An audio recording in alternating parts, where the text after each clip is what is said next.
Cryptographic engineering is the discipline of using cryptography to solve human problems. Cryptography is typically applied when trying to ensure data confidentiality, to authenticate people or devices, or to verify data integrity in risky environments. Cryptographic engineering is a complicated, multidisciplinary field. It encompasses mathematics, computer engineering and computer science. In order to practice state-of-the-art cryptographic design, mathematicians, computer scientists, and electrical engineers need to collaborate. Below are the main topics that are specifically related to cryptographic engineering. Cryptographic implementations, hardware architectures for public key and secret key cryptographic algorithms, cryptographic processes and coprocessors, hardware accelerators for security protocols, true and pseudo-random number generators, physically unclonable functions, efficient software implementations of cryptography for embedded processors, attacks against implementations and countermeasures against these attacks, side-channel attacks and countermeasures, fault attacks and countermeasures, hardware tamper resistance, hardware trojans, tools and methodologies, computer-aided cryptographic engineering, verification methods and tools for secure design, metrics for the security of embedded systems, secure programming techniques, applications, cryptography in wireless applications, cryptography for pervasive computing, FPGA design, security, hardware IP protection and anti-counterfeiting, reconfigurable hardware for cryptography, smart card processors, systems and applications, security in commercial consumer applications, secure storage devices, technologies and hardware for content protection, trusted computing platforms, interactions between cryptographic theory and implementation issues, new and emerging cryptographic algorithms and protocols targeting embedded devices, non-classical cryptographic technologies, special-purpose hardware for cryptanalysis, formal methods for secure hardware. Major issues.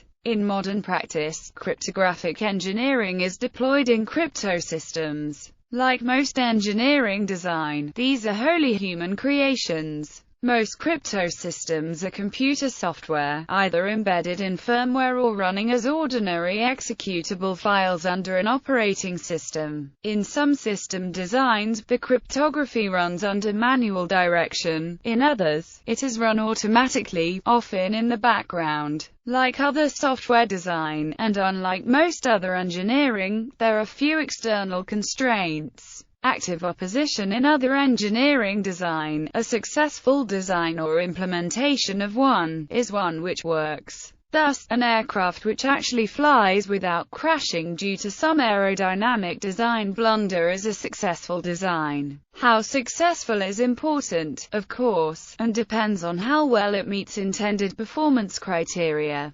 Continuing with the aircraft example, several World War I fighter aircraft designs only barely flew, while others flew well though with insufficient agility or insufficient stability to be useful or survivable. To a considerable extent, good agility in aircraft is inversely related to inadequate stability, so fighter aircraft designs are, in this respect, inevitable compromises. The same considerations have continued in more recent times, as for instance the necessity for computer fly-by-wire control in some fighters with great agility. Cryptographic designs also have performance goals, but must perform in a more complex, and more complexly hostile, environment than merely high in the Earth's atmosphere under war conditions. Some aspects of the conditions under which crypto designs must work have been long recognized. Sensible cipher designers attempted to find ways to prevent frequency analysis success, starting, it must be assumed, almost immediately after that cryptanalytic technique was first used.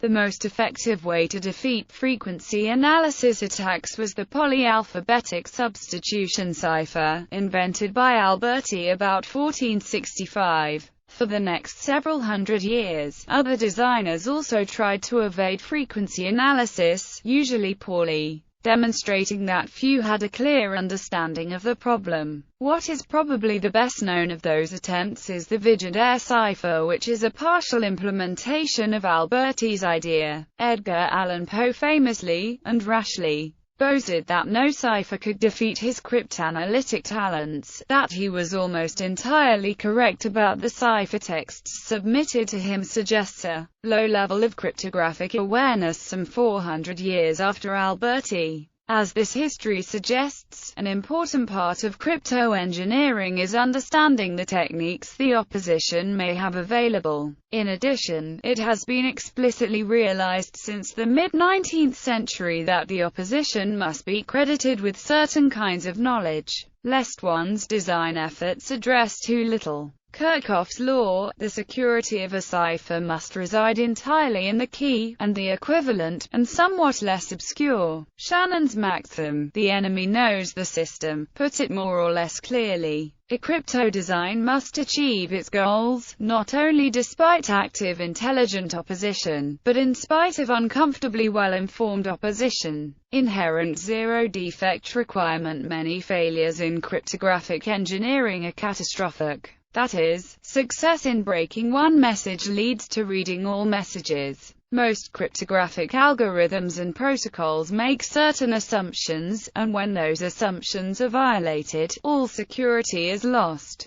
Examples: Netscape random bug found at UC Berkeley, Microsoft's PPTP protocol implementation problems found by Schneier. Invisibility of most failure modes. Success in cryptographic engineering is unclear at best. Not crashing is a quite prominent sine qua non in aircraft design. Not allowing the opposition access is the design goal, but it is far less obvious when this goal has been achieved than in other engineering. Essentially no opponents will ever make their access to message content public, and so neither designers nor implementers nor users of crypto systems will ever learn from them that their design is insecure. It is certainly irrational to count on opponents as a quality control resource. One tempting measure of security is, I can't figure out how to break it, so I will assume opponents will not be able to do so either. This may be true, but there is no way to actually know your opponents have the same limitations you do. In a modern environment, in which messages travel over public networks, it is not even possible to detect eavesdropping, much less to prevent it.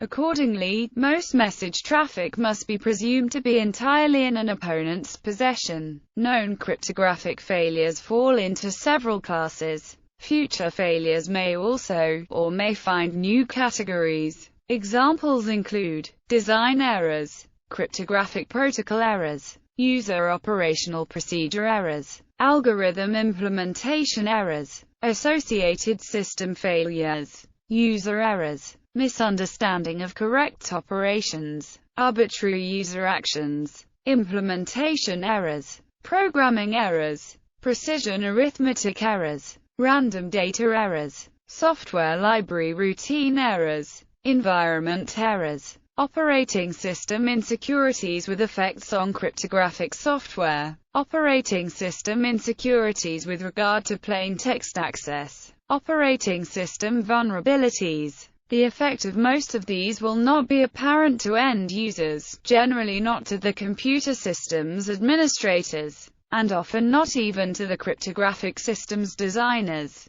For instance, a buffer overflow vulnerability in an obligatory operating system component may not have been present in version 5.1, but appear only at version 5.3, available only after release of the crypto system, or that particular vulnerability may have been removed in all operating system releases later than version 5.3. But the cryptographic system is being used in this case with version 5.1. The invisibility of many such errors makes finding and removing them more difficult than in many other kinds of engineering.